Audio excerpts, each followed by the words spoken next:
The corruption of sin rears its ugly head as David looks out over the great city of Jerusalem. First adultery, and then murder. On The Bible Brief. Did you know that The Bible Brief is a listener-supported show? Consider becoming a monthly supporter at our link in the show notes.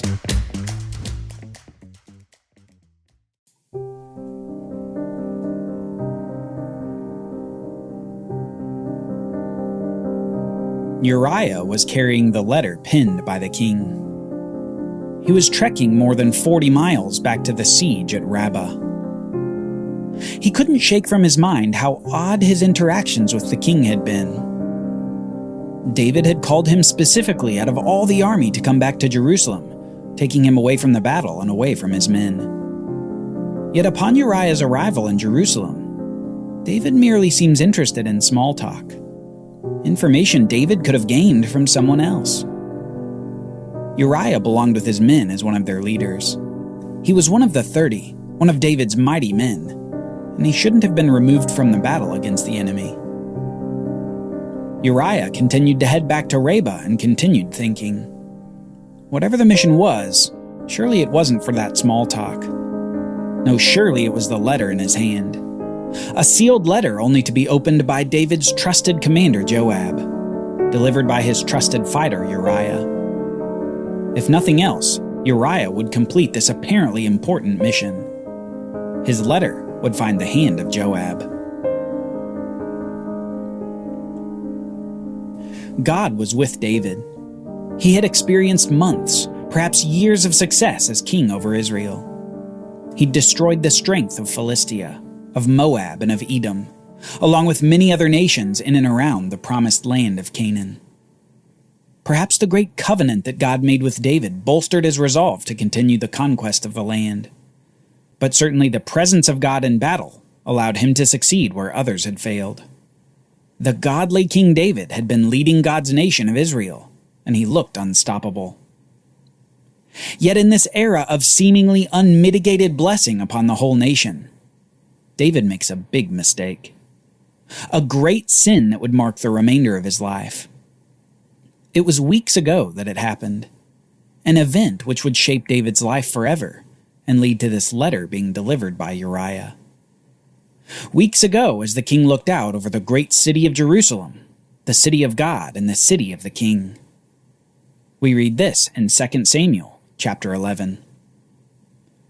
It happened in the spring of the year, at the time when kings go out to battle, that David sent his commander Joab and his servants with him and all Israel, and they destroyed the people of Ammon and besieged Rabbah. But David remained at Jerusalem. Then it happened one evening that David arose from his bed and walked on the roof of the king's house. And from the roof he saw a woman bathing. And the woman was very beautiful to look at. So David sent and inquired about the woman. And someone said, "This is Bathsheba, the daughter of Eliam, the wife of Uriah the Hittite." On a beautiful spring evening, David looks out and sees what he should have immediately looked away from. A beautiful woman bathing on the roof of her house. Ordinarily, this might have been a private place for a bath, but David's house probably had the highest elevation in the city and a view of all the happenings within. He saw, but rather than averting his gaze, he looked further. Then with interest he began to ask questions. Soon someone indicated that this is a married woman, the wife of one of David's greatest soldiers, a woman apart from her husband because of the siege at Rabbah. It should have ended there for David, but the desire that came from his gaze overwhelmed his reason and his obedience. Then David sent messengers and took her, and she came to him, and he lay with her, and she returned to her house. And the woman conceived, so she sent and told David, and said, "I am pregnant." With David's desire for the woman satisfied, he thinks he's in the clear. Apparently he believes that he has committed adultery and just gotten away with it. The woman was back at her home and he was satisfied. Yet weeks later, new news surely sent his mind racing. The woman was pregnant while her husband was away at war. David knew that the whispers in Jerusalem might soon begin. as soon as the woman began to show her pregnancy. Then David sent to Joab, saying, "Send me Uriah the Hittite." And Joab sent Uriah to David. When Uriah had come to him, David asked how Joab was doing, and how the people were doing, and how the war prospered. And David said to Uriah, "Go down to your house and wash your feet." So Uriah departed from the king's house, and a gift of food from the king followed him. But Uriah slept at the door of the king's house with all the servants of his lord, and did not go down to his house. So when they told David, saying, "Uriah did not go down to his house," David said to Uriah, "Did you not come from a journey? Why did you not go down to your house?" And Uriah said to David, "The ark and Israel and Judah are dwelling in tents, and my lord Joab and the servants of my lord are encamped in the open fields. Shall I then go to my house to eat and drink and to lie with my wife? As you live and as your soul lives, I will not do this thing." David's solution to the ordeal is a deception. He figures that if he calls Uriah from the battle to have a night at home with his wife, that any potential accusations of adultery would be stifled. The child would appear to be Uriah's, and the man would be none the wiser. Yet despite this cunning plan, Uriah simply won't play along. In solidarity with his men at the battle, he refuses a homecoming with his wife, before his men are able to do the same.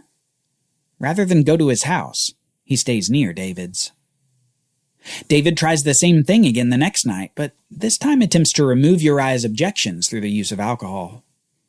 Yet even in an apparently drunk state, Uriah maintains his conviction. David's plan has been defeated by the faithfulness of Uriah to his mission with his men. You can imagine the king beginning to grasp at anything that will solve this situation. What plan could he now come up with that could absolve him in the eyes of the people? So he settles on a letter to Joab, a letter he sends by the hand of Uriah back to Rabbah, the site of the siege. So Uriah, having slept a few nights in the city, heads back to the battle, letter in hand, surely confused by this interaction with the king. Soon Uriah arrives at the camp. He gives Joab the commander the letter from the king. Uriah's mission is accomplished, and he heads back to his men, the men whom he'd shown such loyalty to, even in faraway Jerusalem. Yet before long, Joab announces a new offensive against the city, an offensive that seems odd in the midst of a siege. Rather than wait on the city's inhabitants to surrender from starvation, Joab wants his army to approach the city, with Uriah's unit leading the way. The offensive begins. The men fight valiantly, but Uriah and many of his men fall outside the wall of the city of Rabbah, killed by the expert archers of the enemy. The letter David had sent to Joab read simply this: "Set Uriah in the forefront of the hottest battle, and retreat from him, that he may be struck down and die." Uriah's final mission from David was to carry the letter that sealed his fate. He had carried his own death warrant. He was killed by David's order, using the weapon of an enemy. Joab soon sent word to David about the battle's developments, and David is relieved that his sin against Uriah and against his wife Bathsheba can now be covered up. Now David can look like a compassionate king to marry the widowed woman after she grieves her husband. We read, "When the wife of Uriah heard that Uriah her husband was dead, she mourned for her husband. And when her mourning was over, David sent and brought her to his house, and she became his wife and bore him a son. But the thing that David had done displeased the Lord." David had been concerned about the eyes of the people, potentially looking with displeasure on their king. But what he'd given little regard to was the eyes of Yahweh, looking upon his ill-advised actions. Yahweh is not pleased, and David will soon find out. Then the Lord sent the prophet Nathan to David, and he came to him and said to him, "There were 2 men in one city, one rich and the other poor. The rich man had exceedingly many flocks and herds, but the poor man had nothing, except one little ewe lamb which he had bought and nourished, and it grew up together with him and with his children. It ate of his own food and drank from his own cup, and lay in his bosom. and it was like a daughter to him. A traveler came to the rich man, who refused to take from his own flock and from his own herd to prepare one for the wayfaring man who had come to him. But the rich man took the poor man's lamb and prepared it for the man who had come to him. So David's anger was greatly aroused against the rich man. He said to Nathan, "As the Lord lives, the man who has done this shall surely die, and he shall restore fourfold for the lamb, because he did this thing, and because he had no pity." Then Nathan said to David, "You are the man." David's heart goes from anger at the rich man to sudden realization that his secret has been found out.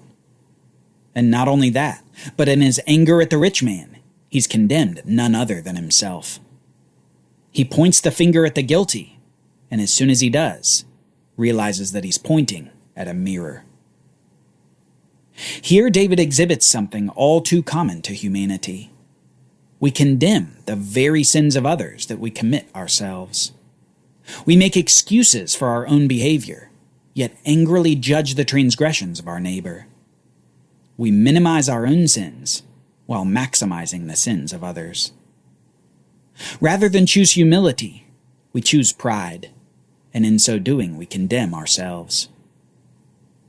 Later in the Bible we read this, "You who teach others, do you not teach yourself? While you preach against stealing, do you steal? You who say that one must not commit adultery, do you commit adultery? You who abhor idols, do you rob temples of their idols?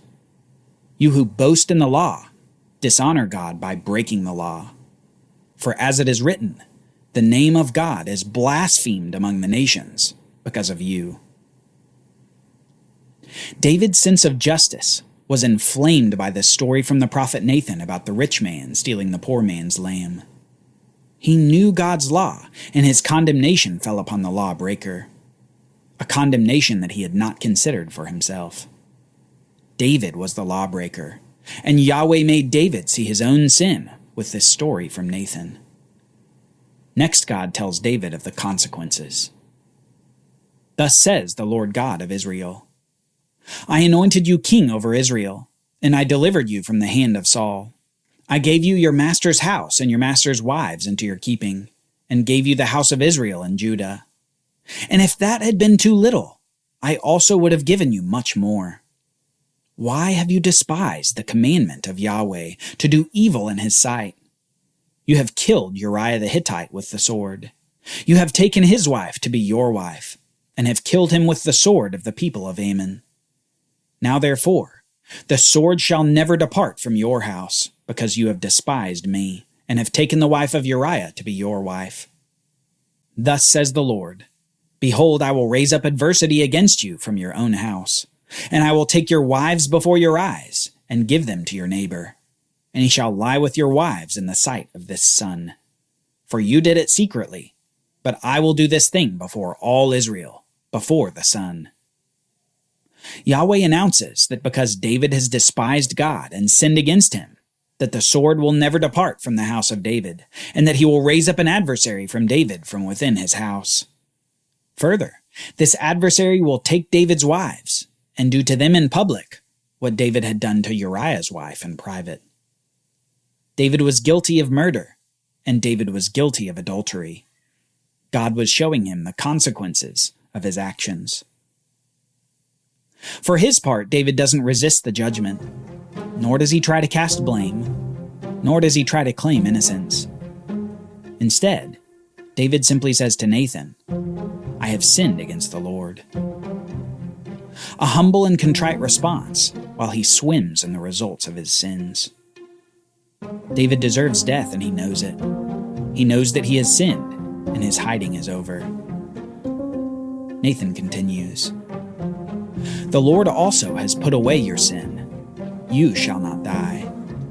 However, because by this deed you have given great occasion to the enemies of the Lord to blaspheme, the child also who is born to you shall surely die." Then Nathan departed to his house. The great King David, who received the magnificent covenant promises from God of a dynasty, a kingdom, and a king, has now received severe judgments from God. Judgments of violence in his house, an adversary against him, and the death of his child.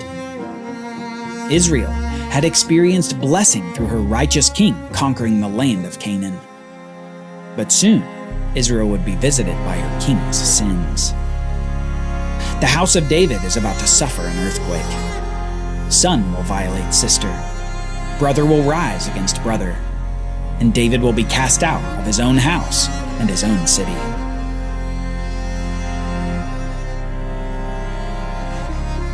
Join us next time as David's sins begin to bear their ugly fruit.